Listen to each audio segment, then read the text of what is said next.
We f***ed up. It's funny when you swear. Yeah, we did.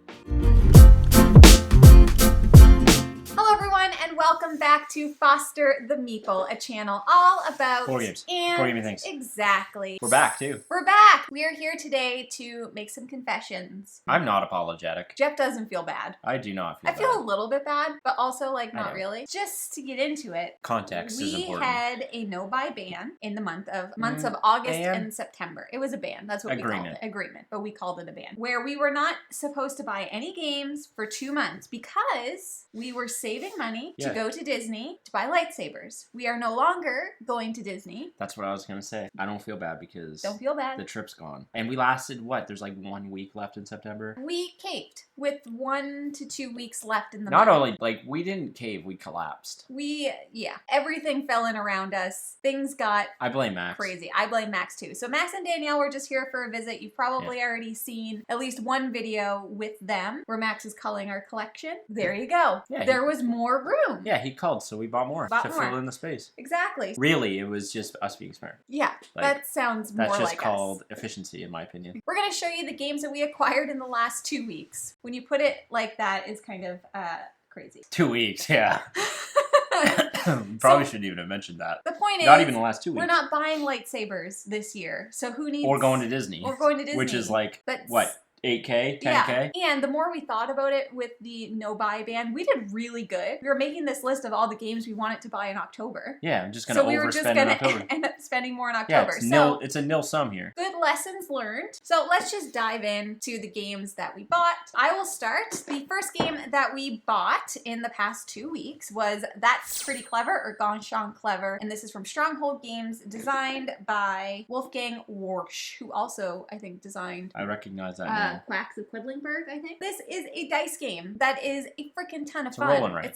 It's a roll and write. Super puzzly, super fun. I was like, why did she call it a dice game? Well, it is a dice game. Yeah. So you could play this solo, you could play this with up to 4 players. Yeah. And this is a game that I've wanted for forever. I'm definitely getting more into the roll and write stuff, the N writes, as I call them. And we got this one from Lancelot Games. Yeah. In Mahone Bay. Next up on our list is one that was gifted to us. This was not a buy, and that is Regicide. And Regicide is from... Badgers from Mars. Badgers from Mars, and designed by, I have no idea. The Queen. The Queen of France. France.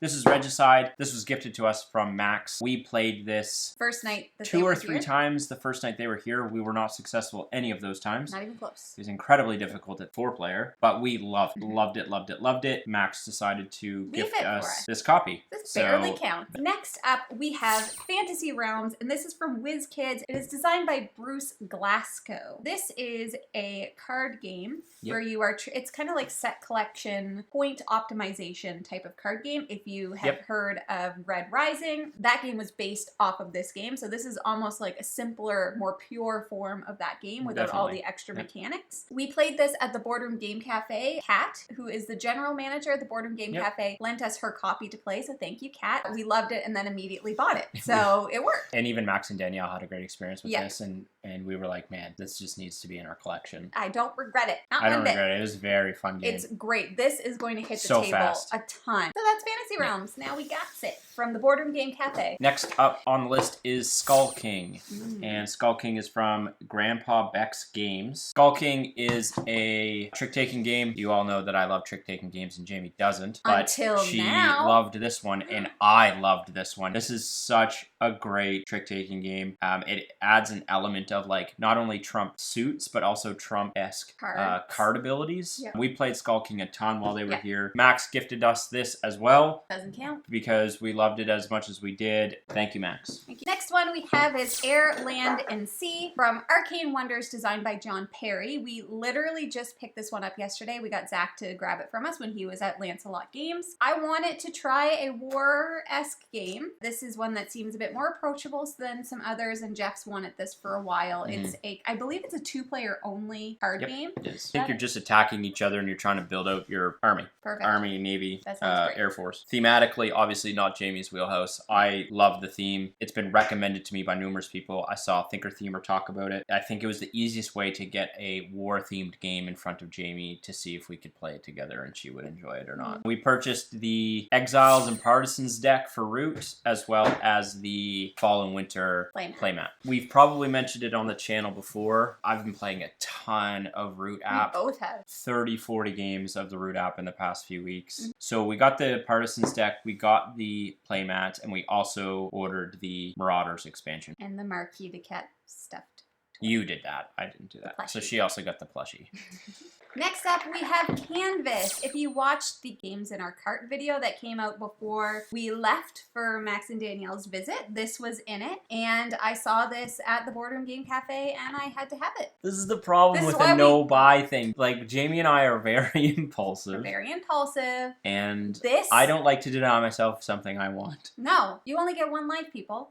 That's why people say YOLO. This is dual purpose. There's a hook on the back. You can hang this up on your wall. Basically, with this game, you're designing out art pieces to score different objectives, and whoever has the highest score at the end wins. I've wanted this since it first came out. You have. Then it left, and then I decided not to back it. What do you mean it left? It left. It left.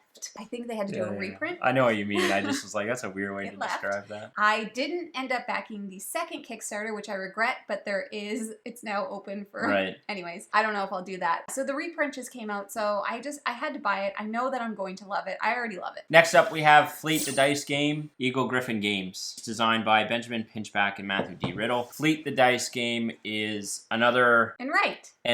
Roll Enright. Where you're basically building out a fleet of fishing ships, and it is very heavy on the strategy. It is very heavy on the strategy. Yeah. It is a lot brain in an burner. Enright. It's a bit of a brain burner. There's a ton of combos. That's Fleet the Dice Game. It's another Enright. We had a ton of fun with it. Could you even blame me? No, the answer is this was such a rando find. This is Mickey and Friends Food Fight, an all-out dash to toss those snacks from the Ops games. I mean...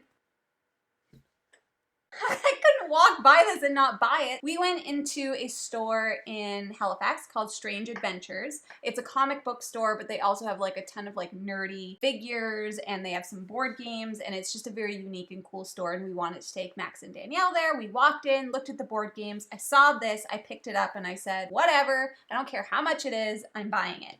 Immediately after we bought it, someone in the Discord commented and said... No, it was on YouTube, I think. Oh, I thought it was in the YouTube comments. But they asked if I had heard of it, and I was very kind of like, maybe, but I literally just bought it. It is a real-time game where you're throwing food at other people, and I'm here for it. So I feel no guilt about that one. Next up from Pandasaurus Games, designed by Stevo Torres. Brew baby. This was a gift from Max. Yes.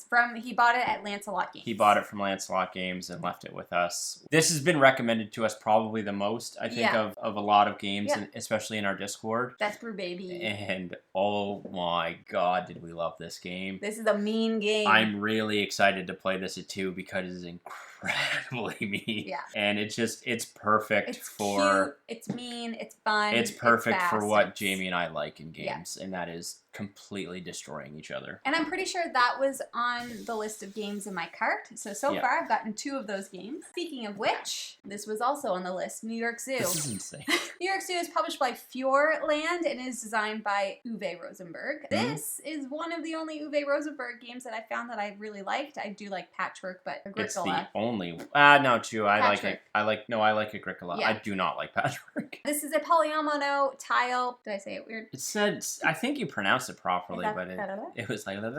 It's a polyomino tile placement game featuring meeples that are shaped like animals such as kangaroos, flamingos, penguins, wolves, or foxes, not sure, and meerkats. What we have learned by playing this game is that Max doesn't know what a flamingo is. He does not. He thinks that they're penguins. The entirety of the game, he called flamingos penguins. None of us can get it straight. But this game, so fun. I loved it, and it's adorable. I'm happy that I have it now. I've wanted it for forever. You know I don't like patchwork. This plays mechanically very similar to patchwork, where you're kind of popping over tiles, pulling one to your zoo. This is so much better. It's like I get a cross it. Patchwork between patchwork and Baron Park. Yeah. Right? Yeah. Got this at Lancelot Games. So we first broke the no-buy ban because we visited Lancelot Games. So and then we went to Boardroom Game Cafe and continued to break it. Exactly. We almost went to a board game store in PEI, but then it wasn't open. No, so that's it was not. probably for our benefit. PEI Game Store.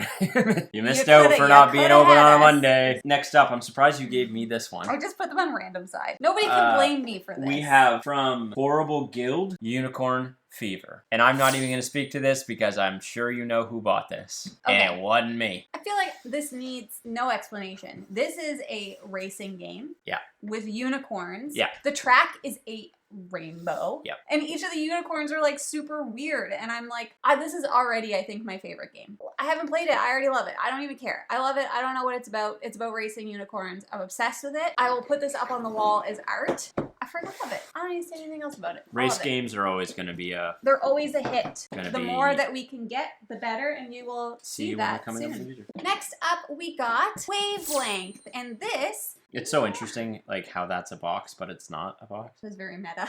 It is... Wait. What?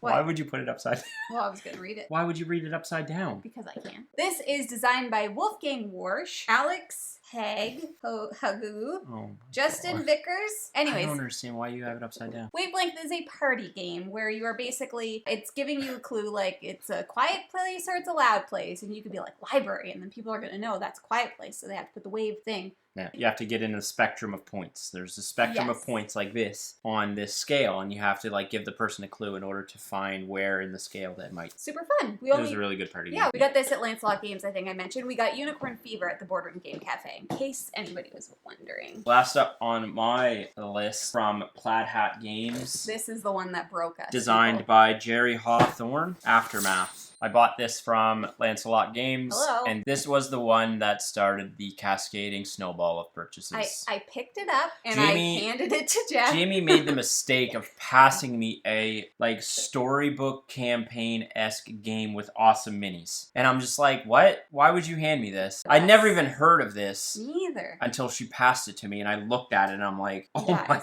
god, are you kidding me? I've never even heard of this game, but I saw it, and I was like, oh my god, that's a cute mouse. And then I flipped it over and I saw the storybook and I literally just went to Jeff and I was like, look at this. Like the characters are mice and gerbils and guinea And there's pigs. a little friggin' scorpion mini. Of course I'm gonna buy this bad boy. I know. I can't stop looking at this. Is that a big cat? Yes. Oh my god. Aftermath. Easy purchase. Probably one of the easiest purchases I've ever made in the board game hobby. I'm real excited for this. I already love it. Last but not least, another one from Games in Our Cart video, and that is Flamme Rouge. And Flamme Rouge is from Stronghold Games, and it is... we're gonna buy this. Oh yeah. Designed by Asker Harding Granrud. Got that right, I bet. I think I nailed that one. This is a racing game that we've wanted for a while. I've heard fantastic things, but I think it's kind of like Tour de France style, like racing on bikes and had to have it. Gonna play it. We want it, like, I would collect all of the racing games.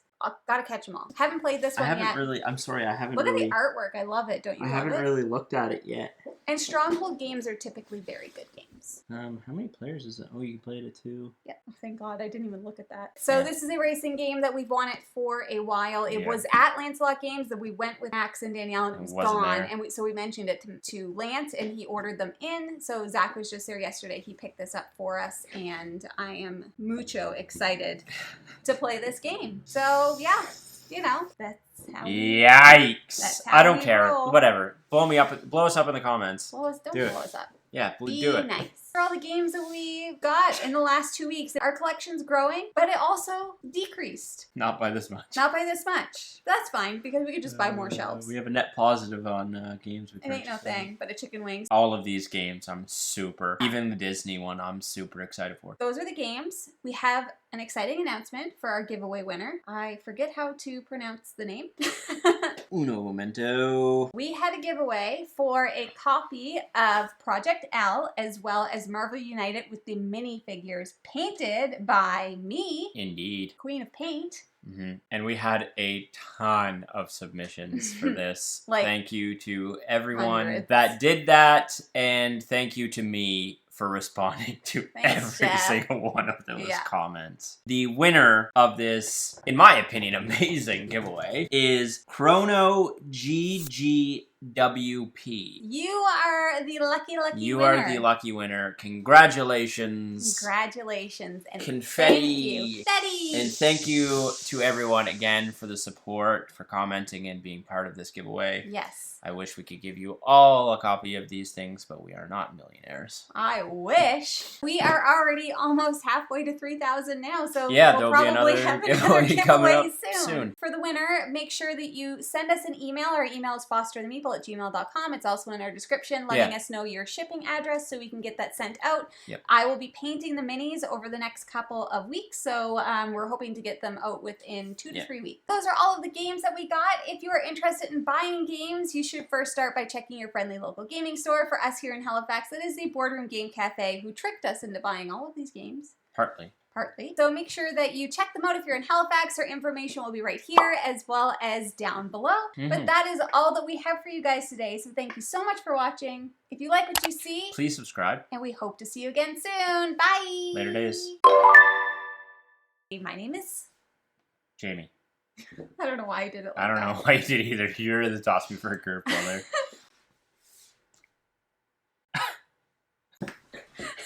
I'll be able to get something from that for sure. To show you the games that we have purchased in the past 2 weeks. There goes Albie. Asker Harding Grand. Asker Harding.